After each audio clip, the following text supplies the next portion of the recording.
আমরা এখন বর্তমান বিশ্বের আলেমগুলো কিছু কিছু শ্রেষ্ঠ মিথ্যাবাদী, এখানে যে কথা বললেন নগদ মিথ্যা।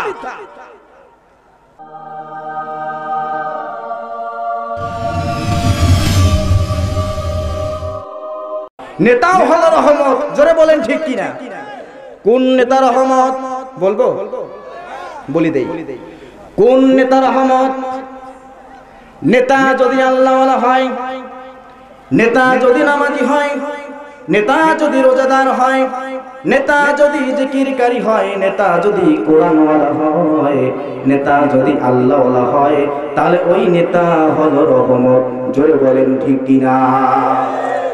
আমার নবী আল্লাহওয়ালা ছিলেন, আমার নবী নামাজি ছিলেন, আমার নবী রোজাদার ছিলেন, আমার নবীর গুণ বৈশিষ্ট্য ছিল অনন্য, যার কারণে আমার নবী হলো রহমত। জোরে বলেন ঠিক কিনা?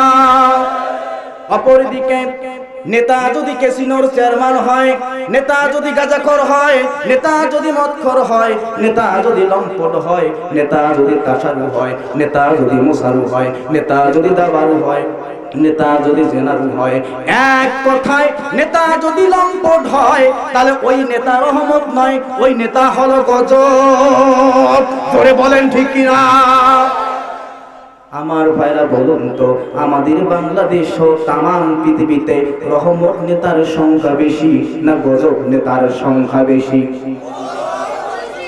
কথা কি বুঝতে পারতেছে? বেশি বলার দরকার নেই।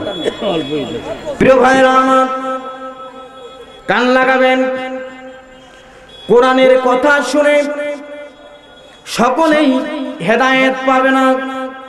এমন কতগুলো মানুষ রয়েছে কোরআনের কথা বললে, হক কথা বললে যখন তারা শোনে তাদের মুখ কালো হয়ে যায়। কথা বলেন না কেন? কথা কি বোঝেন তো? আল্লাহ রাব্বুল আলামিন বলেন, কোরআনকে যদি জিজ্ঞাসা করি, কোরআন এমন এক শ্রেণীর মানুষ রয়েছে কোরআনের কথা শুনলে তাদের মুখ কি হয়ে যায়? কোরআন জবাব দিতে পারবে কি পারবে না? কোরআন জবাব দিচ্ছে, ওয়াইযা তুতলা আলাইহিম আয়াতুনা বায়িনাতিন তারিফু ফি উজুহিল লাযিনা কাফারু ওয়াল মুনকার। জোরে কোন সুবহানাল্লাহ। এক শ্রেণীর মানুষ রয়েছে যখন তাদের সামনে কোরআনের হক কথাগুলো বলা হয় তখন তাদের মুখ কালো হয়ে যায়, বাঁকা হয়ে যায়, তাদের মেজাজ খারাপ হয়ে যায়। জোরে বলেন ঠিক কিনা? শুধু মেজাজ খারাপ হয় না, মুখ কালো হয় না, মুখ বাঁকা হয় না, এরপরে তাদের কর্মসূচি কি হয় আল্লাহ তাআলা জানিয়ে দিচ্ছেন, ইয়াকাদুনা ইয়াসতুনা বিল্লাযিনা ইয়াতলুনা আলাইহিম আয়াতিনা। যখন তাদের সামনে কোরআনের হক কথা যারা বলে তাদেরকে আক্রমণ করার জন্য তারা ষড়যন্ত্র করে। প্রিয় বন্ধুগণ আমার, যেই নেতাগুলো আক্রমণ করার জন্য ষড়যন্ত্র করে এরা হলো গজব নেতা। জোরে বলেন ঠিক কিনা? আমার নবী ছিল রহমত নেতা, কারণ আমার নবী কোরআনের হক কথাগুলো বলেছেন। আমার নবীর দায়িত্ব ছিল সমস্ত দিনের উপরে আল্লাহর দ্বীনকে প্রতিষ্ঠিত করা। জোরে বলেন ঠিক কিনা? والذي أرسل رسوله بالهدى ودين الحق ليظهره على الدين كله وكفى بالله شهيدا। জোরে বলেন ঠিক কিনা? আল্লাহ বলেন, আমি রাসূলকে প্রেরণ করলাম এই পৃথিবীতে যত মতবাদ রয়েছে, যত ধর্ম রয়েছে, যত বিধান রয়েছে, সমস্ত বিধানের উপরে, সমস্ত মতাদর্শের উপরে, সমস্ত দিনের উপরে আমার দিনকে বিজয়ী করা। জোরে বলেন ঠিক কিনা? প্রিয় ভাইরা আমার, আমরা তো রাসূলের উম্মত। জোরে বলেন ঠিক কিনা? সন্দেহ হয়? আমরা যে রাসূলের উম্মত, সন্দেহ হয়? যার সাথে যে একমত সে হলো তার উম্মত। কথা খেয়াল করবেন, যার সাথে যে একমত সে হলো তার উম্মত। আমরা রাসূলের সঙ্গে একমত আছি।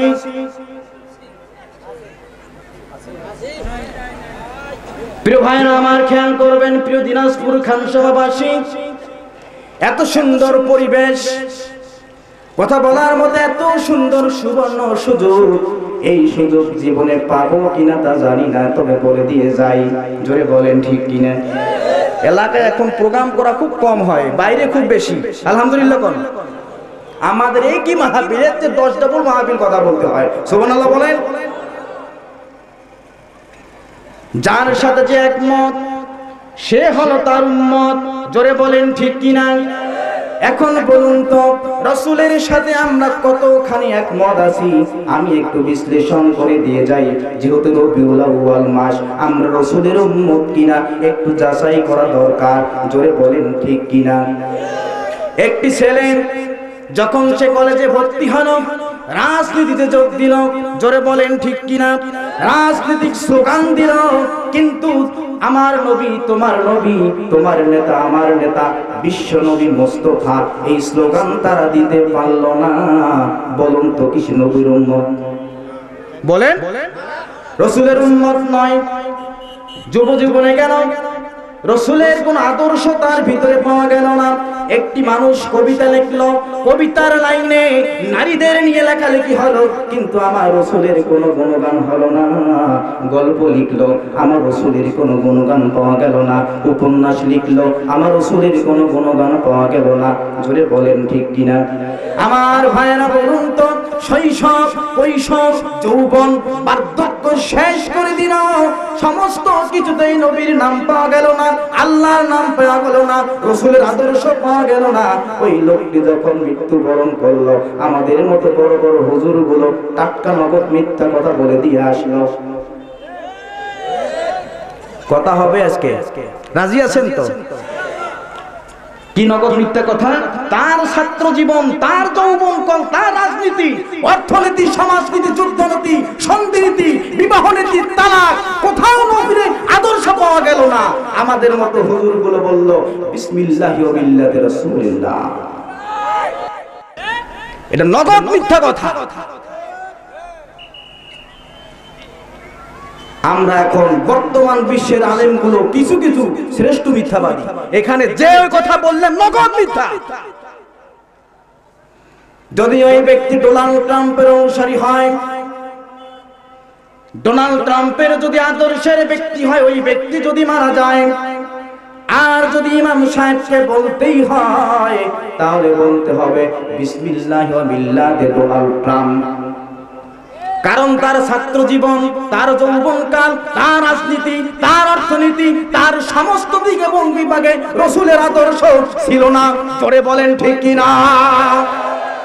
ডোনাল্ড ট্রাম্পের অনুসারী যদি হয়, ডোনাল্ড ট্রাম্পের মতের সাথে যদি একমত হয়, সে মৃত্যুবরণ করলে কবরে যে বলতে হবে বিসমিল্লাহি ওয়া মিল্লাতি ডোনাল্ড ট্রাম্প।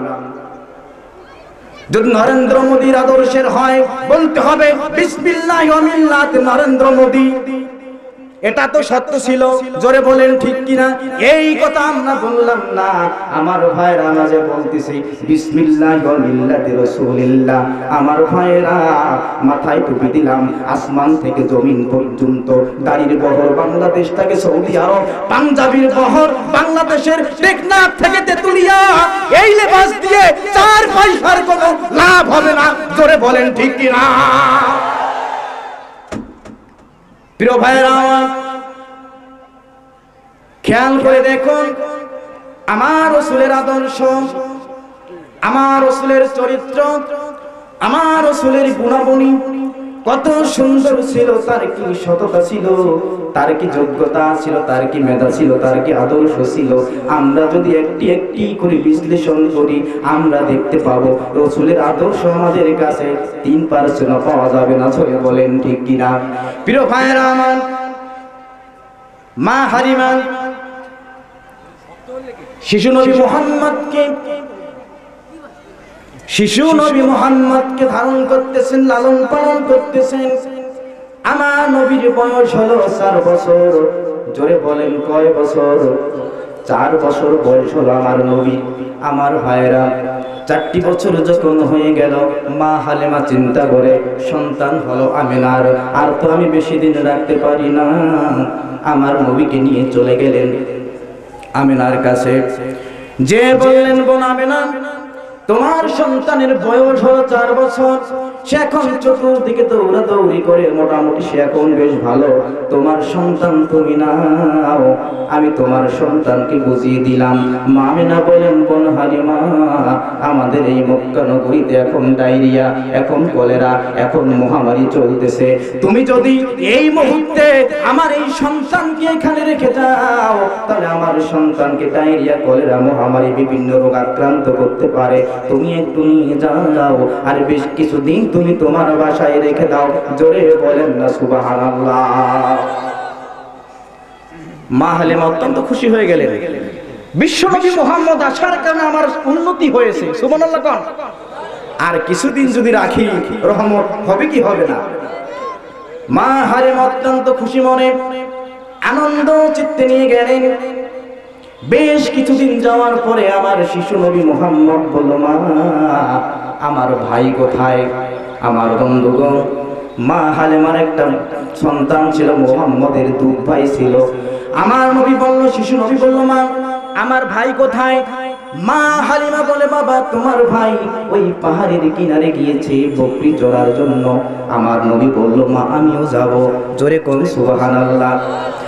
মা হালিমা মনে করেন, সর্বনাশ, আমার মুহাম্মদ এত সুন্দর দেখতে, সে যদি একবার বাইরে যায়, শত্রুরা তাকে ছিনতাই করে নিয়ে যেতে পারে, কিডন্যাপ করতে পারে, অথবা বাঘ, ভাল্লুক, বিষধর সাপ তাকে দংশন করতে পারে। এই জন্য মা হালিমা আমার নবীকে একটি মুহূর্তের জন্য চোখের আড়াল করতো না। জোরে কন্যা সুবহানাল্লাহ। কিন্তু আমার নবী, শিশু নবী মুহাম্মদ বলল, মা, আমি আমার ভাইয়ের সঙ্গে বকরি চড়াতে যাব, কারণ আমার ভাই তোমার দুধ পান করে, আমিও তোমার দুধ পান করি। আমার ভাই তোমার বিছানায় থাকে, আমিও তোমার বিছানায় থাকি। আমার ভাই তোমার বাসায় থাকে, আমিও তোমার বাসায় থাকি। আমার ভাই যা খায়, আমিও তা খাই। আমার ভাইকে কাজের সহযোগিতা করা আমার বড় দরকার। জোরে কোন সুবহানাল্লাহ। ছোট্ট শিশুর মুখে এই মিনতি শুনে মা হালিমা ঠিক থাকতে পারলেন না। আর আমার শিশু নবী মুহাম্মদ বারবার আমাকে বলছে, মা, আমিও যাব, আমাকে যেতে দাও, আমিও যাব, আমাকে যেতে দাও। মা হালিমা বলেন, শিশু নবী মুহাম্মদের মুখে এই কথা শুনে আমি স্থির থাকতে পারলাম না, আমার মনটা নরম হয়ে গেল। জোরে কন্যা সুবহানাল্লাহ। প্রিয় বন্ধুগণ, খেয়াল করো, মা হালিমা বললে, বাবা যাও। সুবহানাল্লাহ কোন। যখন পারমিশন পেল, 4 বছরের আমার শিশু নবী এক দৌড় দিয়ে চলে গেলেন পাহাড়ের কিনারে। 2 ভাই মিলে বকরি চড়াচ্ছে। জোরে কন্যা সুবহানাল্লাহ। কিছুক্ষণ পরে তার 2 ভাই দৌড় দিয়ে আসলো, চিৎকার দিয়ে মা মা বলা শুরু করে দিল। মা হালিমা বলে, ব্যাপার কি? এভাবে বিকট চিৎকার করে কেন, বুক ফাটা চিৎকার করে কেন? মা হালিমা ঘর থেকে বের হয়ে আসলেন আর বললেন, বাবা, কি হয়েছে? 2 ভাই বলল, ও মা, আমার ভাই মুহাম্মদকে কে জানো পাহাড়ের উপরে উঠাইছে এবং তাকে চিৎ করে শুয়ে দিয়ে তার কিনাটা চাক করে ফেলেছে। জোরে বলেন আল্লাহু আকবার। মা হালিমা এক দৌড় দিয়ে গেল পাহাড়ের কিনারে, যে দেখলো 4 বছরের শিশু নবী পাহাড়ের কিনারে, পাহাড়ের উপরে চিৎ হয়ে শুয়ে আছে, অজ্ঞান হয়ে গেছে, শেষ নাই তার। জোরে বলেন সুবহানাল্লাহ। প্রিয় বন্ধুগণ, আমার নবীর কত সুন্দর শৈশব, এত সুন্দর তার জীবনী যখন আমি পড়ি, আর রাহিকুল মাকতুম, এ যাবত মনে হয় 150 বার এই বইটা পড়া হয়েছে। কোন সুবহানাল্লাহ। আপনাদের সামনে আমি এত সহজে কথাগুলো বলতেছি, কত সুন্দর লাগতেছে। আমার মন বলছে, এভাবে যদি সারা রাত আলোচনা করি কি যে ভালো লাগতো। জোরে বলেন না ঠিক কিনা? আমার ভাইরা, এই ওয়াজ শিখতে গিয়ে ছোট থেকে শুরু করে আজ পর্যন্ত এমন কোন দিন হয়েছে তাহাজ্জুদ নামাজ কাজা করার কোনো সুযোগ হয় নাই। সিজদায় পড়ে আল্লাহর কুদরতি কদমে চোখ দিয়ে অঝর নয়নে পানিগুলো আমাকে বিসর্জন দিতে হয়েছে। যার বদলতে এই দিনাজপুর খানসামার সন্তান আমি গোটা দেশে হাজার হাজার লোকের সামনে কোরআনের সমহান আদর্শগুলো বলার আমি সুযোগ পেয়েছি। জোরে বলেন আলহামদুলিল্লাহ। আমার ভাইরা, মা হালিমা দৌড় দিয়ে গেলেন, দেখতে পেলেন শিশু নবী মুহাম্মদ চিত হয়ে আছে। তাকে সুন্দর করে বাসা নিয়ে আসলেন, মাথার মধ্যে পানি দিলেন, সেবা যত্ন করলেন, সুস্থ করে তুললেন, আর বললেন বাবা মুহাম্মদ তোমার কি হয়েছে বলো, কে তোমাকে পাহাড়ের উপরে নিয়ে গেছে? শিশু নবী মুহাম্মদ বলে মা আমি যখন পাহাড়ের কিনারে আমার ভাই সহকারে আমরা দুজনে মিলে বকরিগুলো আমরা যখন চড়াচ্ছিলাম, আমাদের বকরিগুলো ঘাস খাচ্ছিল, দু ভাই মিলে আমরা সুন্দর করে দেখছিলাম। সুবহানাল্লাহ বল। প্রিয় ভাইরা আমার, এমন সময় দুইজন লোক সাদা কাপড় পরিহিত হয়ে আমাকে নিয়ে গেল পাহাড়ের উপরে, আমাকে চিৎ করে শোয়াই দিল এবং আমার এই বুক এখান থেকে শুরু করে নিয়ে পেট পর্যন্ত চিল্ল। এরপর সুন্দর মসৃণ পানি দিয়ে আমার কলিজা, আমার ফুসফুস, আমার নাড়ি, আমার ভুঁড়িগুলো ধৌত করে সুন্দর করে আবার সেটিং ফিটিং করে অপারেশন করে দিল। জোরে বলেন সুবহানাল্লাহ। মা হালিমা অস্থির হয়ে পড়লেন, মনে মনে ভয় পেয়ে গেল। সন্তান তো আমার নয়, সন্তান হলো অন্যের সন্তান। যদি এই সন্তানের বড় কোনো ক্ষতি হয়ে যায় তাহলে তো আমার সর্বনাশ হয়ে যাবে। এই মনে করে মা হালিমা চলে গেলেন আমিনার কাছে, বললেন ও বোন আমিনা, তোমার সন্তানকে তো আমি নিয়ে গেছিলাম, এর বয়স হলো এখন 5 বছর। জোরে বলেন কয় বছর? 5 বছর বয়স হয়ে গেল, বেশি দিন তো আমি রাখতে পারবো না, তোমার সন্তান তুমি ফিরে নাও। মা আমিনা বলে বোন হালিমা কি হয়েছে? এমন এই তো সেই দিন তুমি নিয়ে গেলে অত্যন্ত খুশি হয়ে, এমন কি হয়ে গেল যার কারণে তুমি আমার সন্তানকে তাড়াতাড়ি ফিরে দিচ্ছ? মা হালিমা একটি কথা বলে না। মা আমিনা বলে বোন হালিমা একটু বলো আমি শুনি। নিশ্চয়ই কিছু হয়েছে, কারণ সন্তানের যদি কোনো কিছু হয়ে যায় এই পৃথিবীর কেউ বুঝতে না পারলে সর্বপ্রথম জানে মাই। জোরে বলেন ঠিক কিনা? প্রিয় বন্ধুগণ আমার, মা হালিমা আমিনাকে সব কথা খুলে বললেন। মা আমিনা চিন্তা করেন যেহেতু একটা অ্যাক্সিডেন্ট হয়ে গেছে, আর বরং ওই দিকে পাঠিয়ে না দিয়ে আমার মুহাম্মদকে এখন আমার কোলেই রেখে দেই। জোরে বলেন সুবহানাল্লাহ। মা আমিনা চিন্তা করেন আমার সন্তান মুহাম্মদ দুনিয়ায় আসার আগে বাবাকে হারানো, সন্তান জন্মের পর অনেক দিন থেকে বাবার বাড়িতে যাই নাই, মদিনায় যাই নাই। আমার সন্তান বড় হয়েছে, এই সন্তানকে আমি নিয়ে আমার বাবার বাসায় যাব, তার নানার সঙ্গে, তার নানির সাথে, তার মামার সাথে, তার মামির সাথে, তার খালার সাথে, তার খালুর সাথে, তার আত্মীয় স্বজনগুলোর সাথে পরিচয় করে দেওয়া দরকার। জোরে বলেন ঠিক কিনা? মা আমিনা উম্মে আয়মানকে সঙ্গে করে নিয়ে মক্কা থেকে 500 কিলোমিটারের রাস্তা পায়ে হেঁটে মদিনায় চলে গেলেন। 1 মাস সেখানে থাকলেন, সকলের সঙ্গে পরিচয় করে দিলেন। সর্বশেষে আব্দুল্লাহর কবরটা জিয়ারত করে আয়মানকে সঙ্গে নিয়ে মক্কার উদ্দেশ্যে রওনা হয়ে গেল। চলতে চলতে মা আমিনা আবওয়া নামক প্রান্তরে এসে অসুস্থ হয়ে গেলেন। অসুস্থ অবস্থায় সেখানে মা আমিনা এই পৃথিবী ছেড়ে চিরদিনের জন্য বিদায় হয়ে গেল। যেই নবী আমার জন্মের আগেই বাবাকে হারালেন, মাত্র 5টি বছর বয়সে মাকে হারালেন, এমন এতিম নবী সারাটি জীবনের জন্য বাবার আদর পায়নি। আবার মা দুনিয়া থেকে চলে গেল, মায়ের আদর তার কপালে জুটল না। এই জন্য ইসলামী সঙ্গীত শিল্পীগণ এত সুন্দরভাবে ইসলামী গান তারা লিখলো নবীর শানে। একটা গল্প বলি শোনো, একটা গল্প বলি শোনো, একটা গল্প বলি শোনো। আমার মতো এক বাগা নেই বুঝি আর কোনো, একটা গল্প বলি শোনো, একটা গল্প বলি শোনো।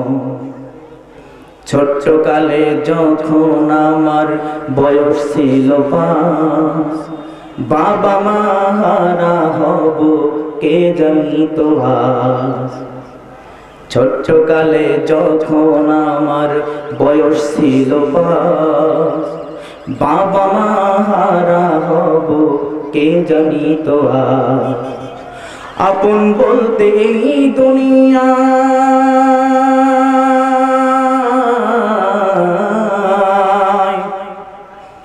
আপন বলতে এই দুনিয়ায় নেই বুঝিয়ে কিছু।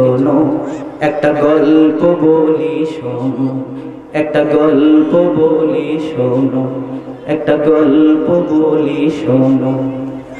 আমার মতো এক ভাগ নেই বুঝিয়ার কোনো, একটা গল্প বলি শোনো, একটা গল্প বলি শোনো, একটা গল্প বলি শোনো, একটা গল্প বলি শোনো। জোরে বলেন মারহাবা।